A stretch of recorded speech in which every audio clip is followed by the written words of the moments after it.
Zoe, Milo, and Muna stood at the edge of the tunnel, peering into the darkness below the treehouse.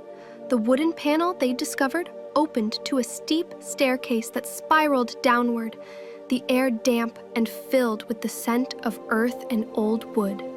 Milo clicked on his flashlight and gave a nervous glance to the others. "Ready?" he asked, his voice barely above a whisper. Zoe nodded firmly. "Let's find out what's down there." One by one, they descended the steps, the beam of the flashlight bouncing off the stone walls. Luna clung close to Zoe, her small hand gripping tightly. The deeper they went, the cooler it became. Faint echoes of dripping water and distant creaks made the descent feel endless. After what felt like forever, they reached the bottom. A narrow corridor stretched ahead, its walls lined with rusted pipes and broken light fixtures. The flashlight flickered slightly. "Is this part of the old city utilities?" Zoe wondered aloud. Milo ran his fingers along a rusted plaque. "Yeah, this looks abandoned for decades." As they moved cautiously forward, a sudden metallic clang echoed from behind them. They spun around. Nothing. Just the empty staircase leading back up. "Probably just the old pipes settling," Milo said, though his face had turned pale. They continued, eventually reaching a large metal door with a strange symbol painted on it, a triangle with a swirl in the center. Zoe traced the symbol. "Same one from the paper in the radio." Luna stepped forward. "I think we're close to something big." Milo tried the door. It was locked. But next to it, on the wall, was an old keypad, dusty but intact. Numbers 0 through 9 and a worn red button. "It needs a code," Zoe said. "Like the one in the notebook?"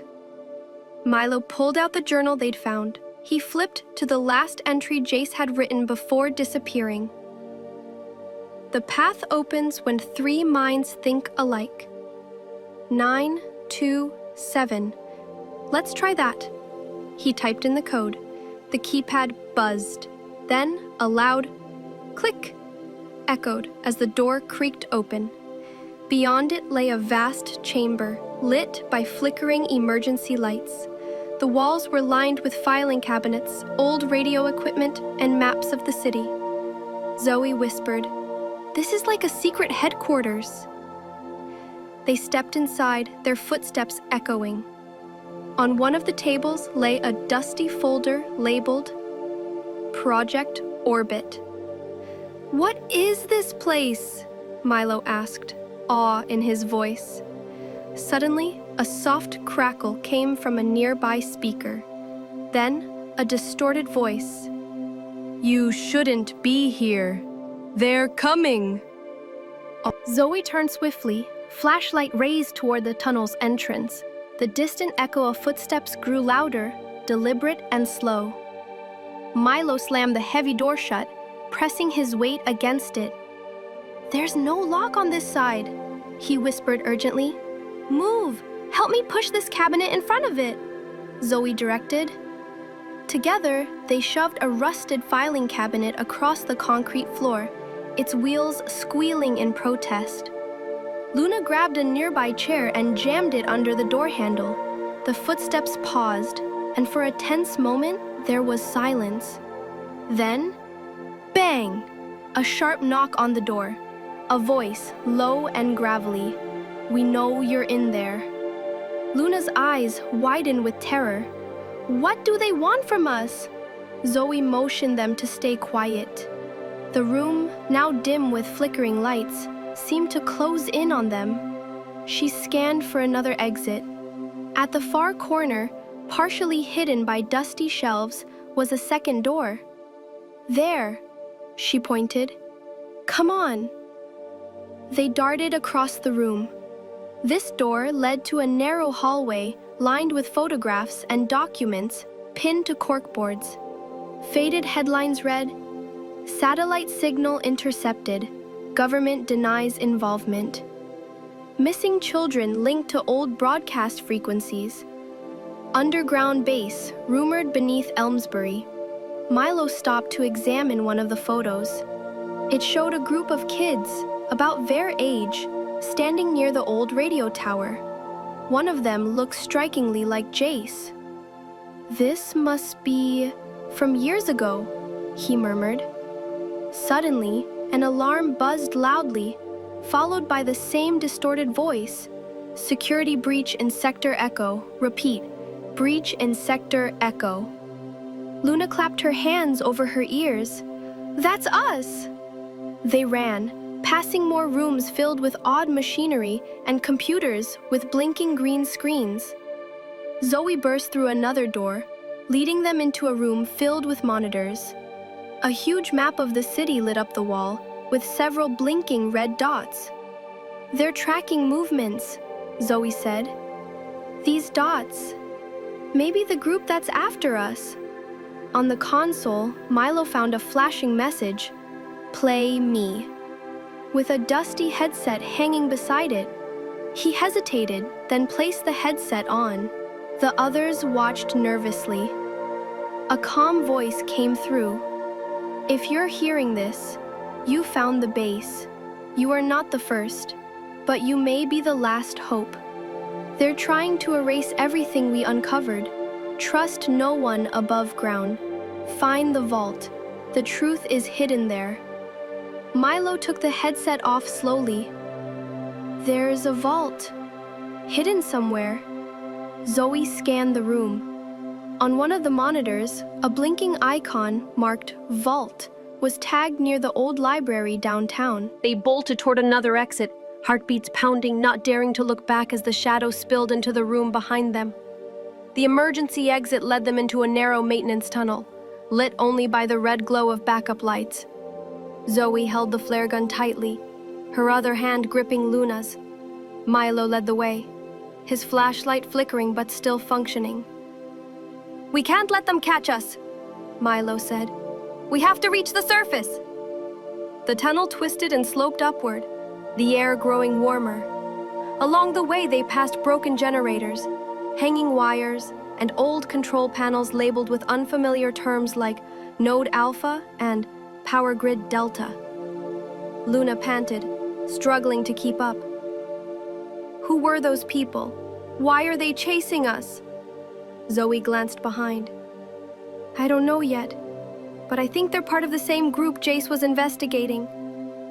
As they rounded a bend, Milo spotted a rusted ladder bolted to the wall. Above it, a faint draft of air and a square panel, an exit hatch. "This could be our way out," he said, starting to climb. Zoe helped Luna up first, then followed behind. At the top, Milo pushed hard on the hatch. It groaned, then gave way to the cool evening air. They emerged in a small, overgrown park, surrounded by bushes and broken benches, somewhere on the far side of Elmsbury they'd never been before. Milo dropped to the ground, looking around. "I think we're near the east train yard." Zoe helped Luna out of the hatch and pulled it shut behind them. They sat on the grass for a moment, catching their breath. Luna looked up at Zoe. "Do you think Jace was here? In that base?" Zoe nodded. "I think he found something dangerous." Milo opened the Project Orbit folder he'd grabbed from the base. Inside were blueprints, photos of satellites, and encrypted messages. One image caught his eye, a black and white photo of a door with the same triangle symbol and the word Vault 7 underneath. "This is what the voice was talking about," he said. "Vault, it's real." They heard the distant wail of sirens, not from police cars, but from something deeper, mechanical, rising from the underground. The air shimmered slightly, and the low hum vibrated through the ground. Luna clung to Zoe. "They're still looking for us." Milo folded the papers and tucked them in his backpack. "We can't go home yet. It's not safe." Zoe stood, determination in her eyes. Then we find Vault 7 before they do. As they began walking along the edge of the train yard, a flicker of movement caught Zoe's eye. A figure, watching from the shadows. When she turned to get a better look, it was gone. She didn't say anything, but she knew Night had fully settled over Elmsbury as Zoe, Milo, and Luna weaved their way through the shadows of the train yard. Rusted locomotives stood like forgotten giants, their graffiti-covered hulls glowing faintly under the moonlight. Every sound, a distant owl, the crunch of gravel underfoot, felt magnified in the silence. They ducked behind a row of freight containers as headlights swept across the yard. A black SUV rolled slowly along the gravel road, its windows tinted, engine humming like a predator circling its prey. "That's them," Milo whispered. "Same logo on the side, the triangle with the swirl." Zoe pulled them back further into the shadows. "They must have followed our trail," Luna whispered. "Are we going to make it to the vault?" Zoe looked at her, then Milo. "We have to, but we need help. And I think I know who might give it." Milo frowned. "Who?" "Miss Evelyn," Zoe said. "The librarian. She gave me a book once. It had that same symbol. She knows something." Milo nodded slowly. She always seemed different. Avoiding the patrol, the trio slipped out through a broken fence and made their way across quiet streets. Lights flickered in a few windows, but the town was mostly asleep, unaware of the secrets crawling beneath its surface. They reached the old library just past midnight. The building loomed, tall and silent, its stone facade cracked but dignified. Zoe knocked softly on the back door, tapping out a pattern. Nothing. Then, a faint shuffle. The door creaked open slightly, and a pair of sharp eyes peered out. "Zoe? What on earth are you doing here at this hour?" Miss Evelyn asked, voice low but calm. Zoe whispered, "We need your help. It's about Jace and something called Project Orbit." Miss Evelyn's expression didn't change, but her eyes narrowed with recognition. "Come in, quickly." Inside, the library smelled of old pages and candle wax. Miss Evelyn locked the door behind them and drew the curtains. "Tell me everything," she said, guiding them to a table in a quiet reading room. As they recounted their adventure, the radio messages, the secret base, the flare gun, the voice on the headset, Miss Evelyn listened silently, her hands folded. Finally, she spoke.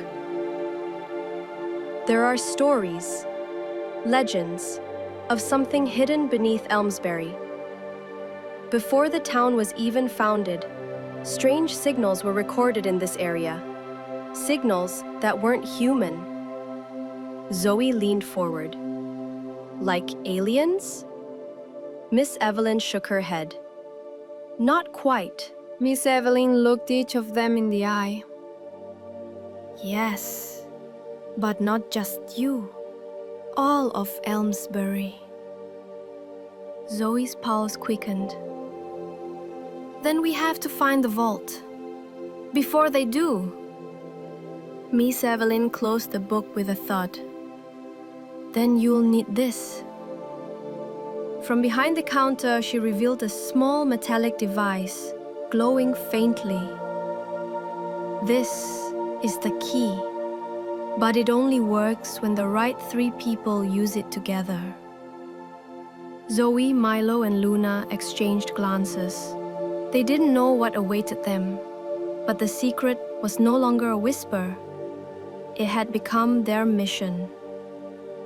And time was running out.